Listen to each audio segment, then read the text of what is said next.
Hello all, இன்றைக்கி நான் ஒரு டேஸ்டியான தொக்கு சின்ன வெங்காயத்தை வச்சு பண்ண போகிறேன். இந்த தொக்கு வந்து நீங்கள் வந்து ஸ்டோர் பண்ணி வச்சுக்கலாம். ஒரு 10-15 நாள் ஃப்ரிட்ஜில் வச்சு சாப்பிட்லாம். ரொம்ப டேஸ்டியான ஒரு தொக்கு. இதுக்கு தேவையான இன்க்ரீடியன்ட்ஸ் பார்க்கலாம். நான் சின்ன வெங்காயம் 200 கிராம்ஸ் எடுத்துகிட்டு அதில் இருக்கிற தோலை எடுத்துகிட்டு கழுவி வச்சுருக்கேன். அதுக்கப்புறம் வத்தல் வந்து உங்களுக்கு காரத்துக்கு தகுந்தாப்பில் போட்டுக்கலாம்.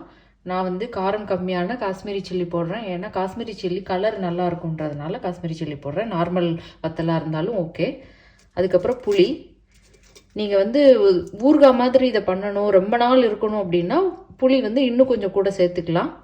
அப்புறம் கொஞ்சமாக இஞ்சி, இது ஆப்ஷனலு, இது சேர்த்தா நல்லாயிருக்கும், இந்த ஸ்மெல் நல்லா இருக்குன்றதுனால நான் சேர்க்குறேன். அப்புறம் 1 டீஸ்பூன் சீரகம், அப்புறம் 1 டீஸ்பூன் மிளகு. இவ்வளோ தான் இன்க்ரீடியன்ட்ஸு. இப்போ பாத்திரம் சூடானதும் அதில் கொஞ்சம் நல்லெண்ணெய் விடுறேன்.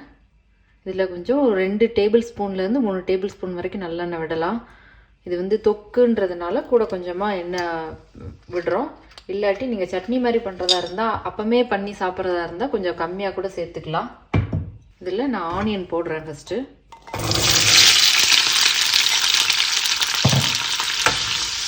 வெங்காயம் நல்லா சாஃப்ட் ஆகிற வரைக்கும் நம்ம வதக்கணும். இப்போ வெங்காயம் ஒரு 5 மினிட்ஸ் நல்லா வதங்கியிருக்கு. இதில் நம்ம எடுத்து வச்சுருக்கிற மிளகு, சீரகம், வத்தல், புளி, இஞ்சி இது எல்லாத்தையும் போட்டுடலாம். இது எல்லாத்தையும் போட்டு ஒரு 2 to 3 மினிட்ஸு நல்லா வதக்கி விடணும். இப்போ மிளகு, சீரகம் எல்லாம் நல்லா பொரிஞ்சிருச்சு. இஞ்சி கூட நல்லா வாசனை வருது.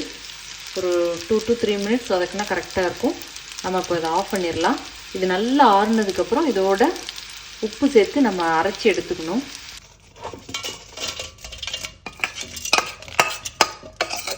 இதோட தேவையான அளவு உப்பு சேர்த்துடலாம். இந்த மாதிரி நல்லா பேஸ்ட்டாக அரைச்சி எடுத்துட்டேன். நெக்ஸ்ட்டு அதே கடாயில் கொஞ்சமாக தாளிக்கிறதுக்கு எண்ணெய் விட்டுக்கலாம். அதில் கொஞ்சமாக கடுகு, உளுத்தம் பருப்பு சேர்க்குறேன். கடுகு வெடிக்கும் போது கொஞ்சமாக பெருங்காயத்தூள் சேர்க்குறேன். இது ஆப்ஷனல் தான். சில பேருக்கு பெருங்காய வாசனை பிடிக்காது, சில பேருக்கு பிடிக்கும். கடுகு நல்லா வெடிச்சதுக்கப்புறம் அரைச்சி வச்ச வெங்காயத்தை இதில் சேர்த்துடலாம்.